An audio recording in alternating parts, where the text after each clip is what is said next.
I'm just going to go through my wintertime rotation of what I was wearing a lot this past winter, and which ones I got the most compliments on.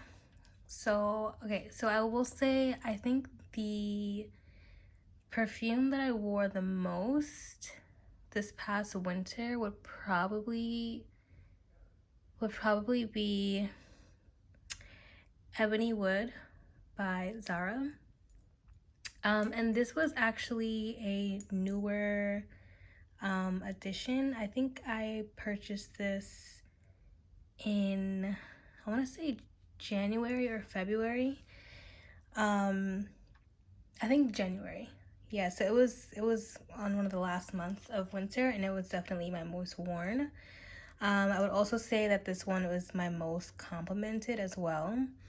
First of all, I just love the way the bottle looks. I mean, it's very simple, simplistic, or like a minimalist bottle, but it just looks classy.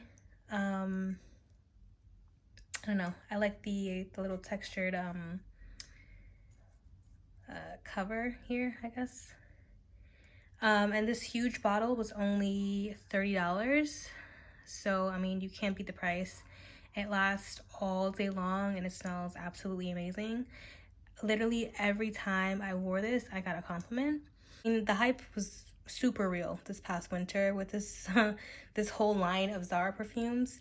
I've smelled a couple. I think this one definitely is the best out of all of them. I also got I started out with just the rollerballs first because I wasn't sure if I was gonna like them. So I did get a rollerball of Ebony Wood. So I guess I'll just keep that for whenever. And I also got a rollerball of Energetically New York, which is the sandalwood fragrance.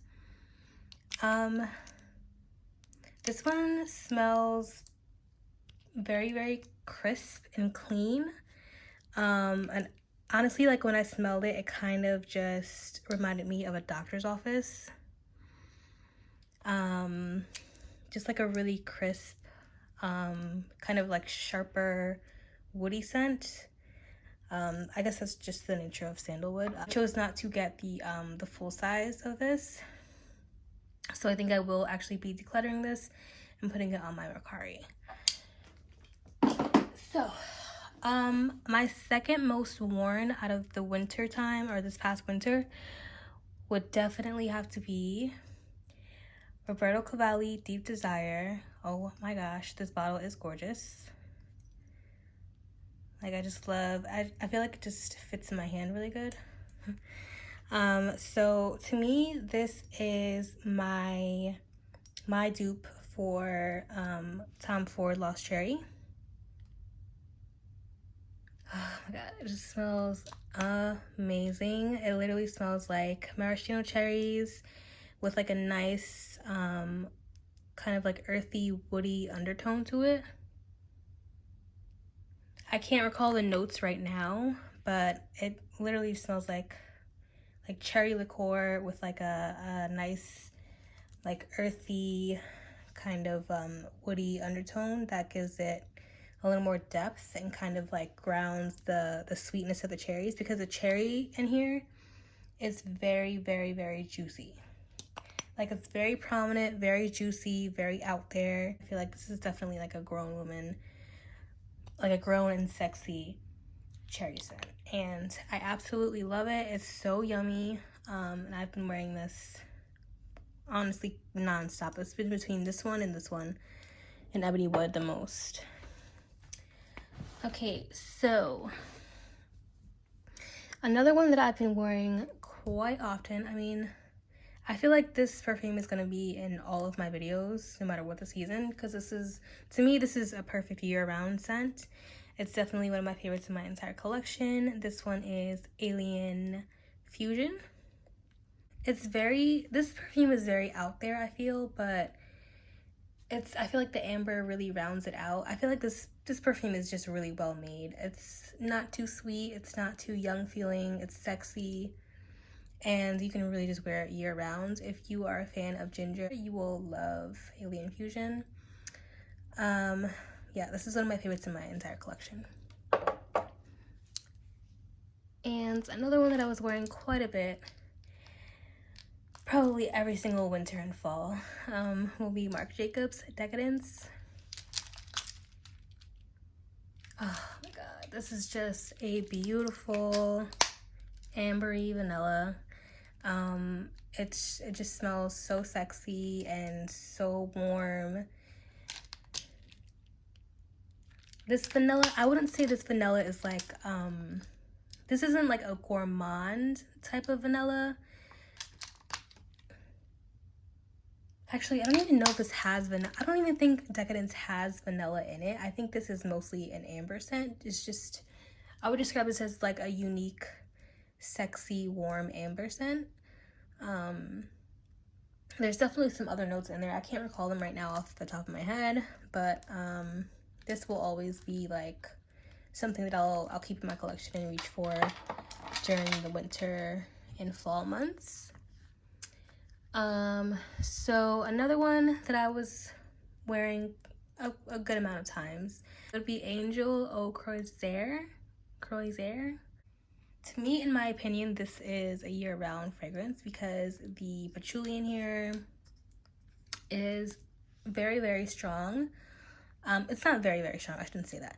The patchouli in here allows this fragrance to be worn year-round. This does have coconut and a sweeter fig note in it. But I feel like the green patchouli note that's on the base of this really allows this to be worn year-round. Even though it is coconut, and coconut is usually like a summertime scent, but I feel like the fig adds like a gourmand kind of feel to it.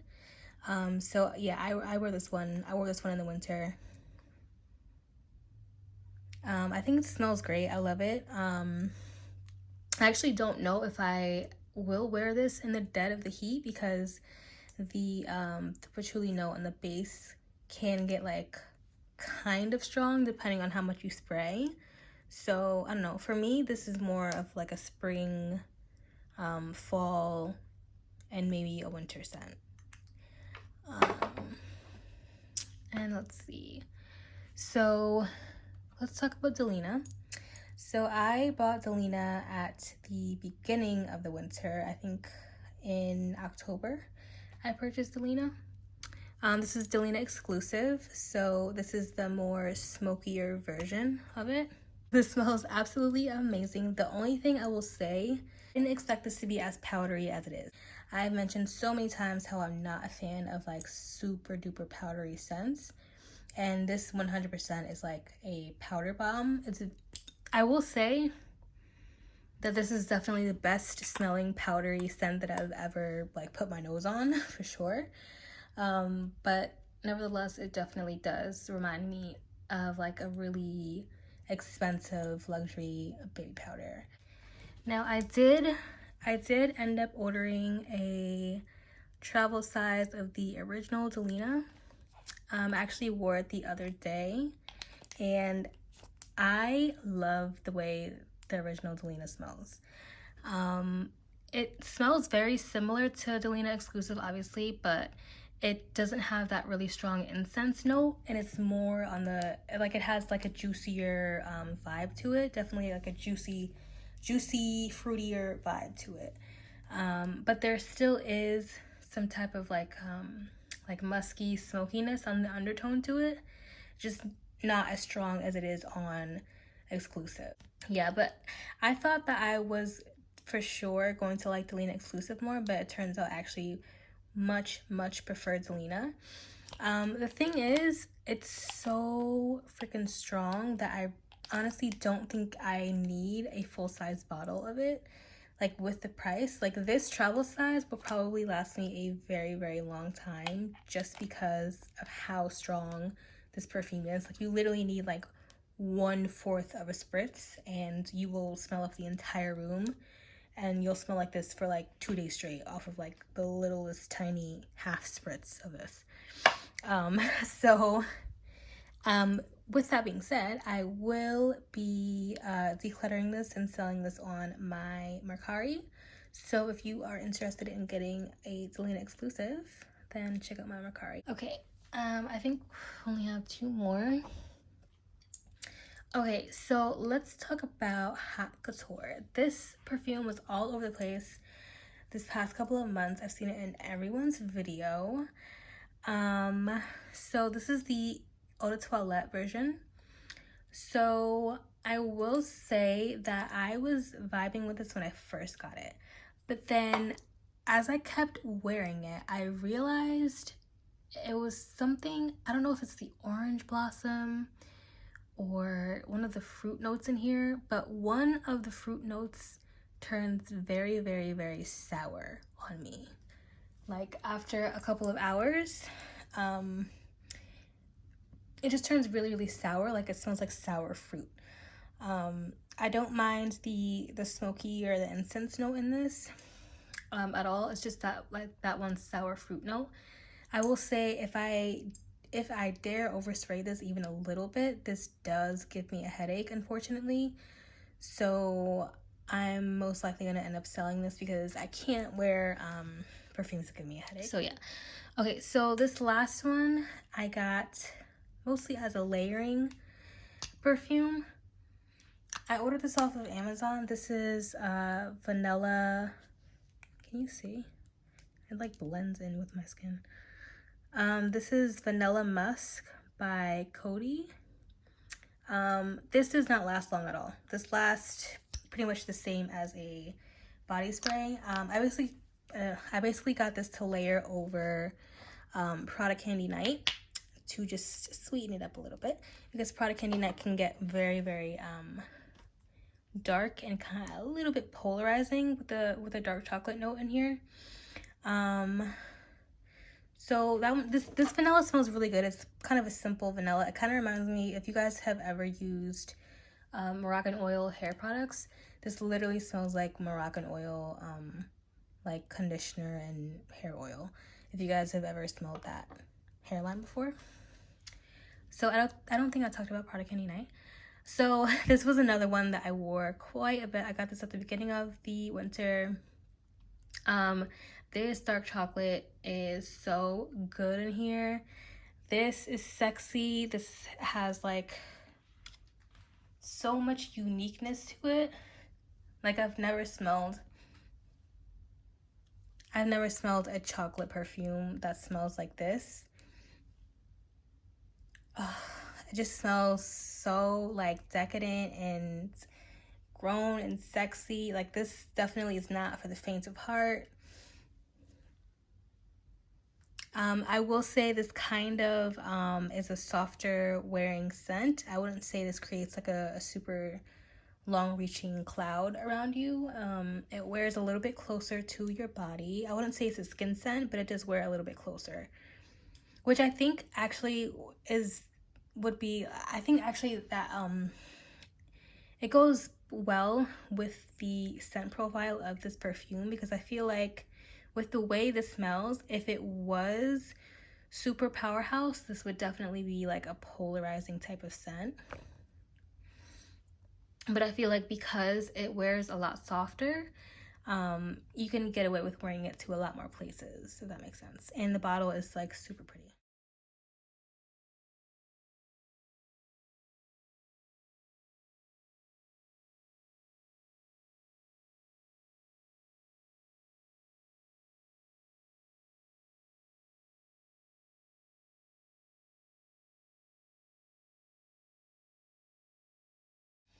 Okay, so I'm going to end this video here. Thank you guys for watching. I have other perfume videos on my channel, so check those out if you're interested. Subscribe if you already haven't. And I'll see you in my next one.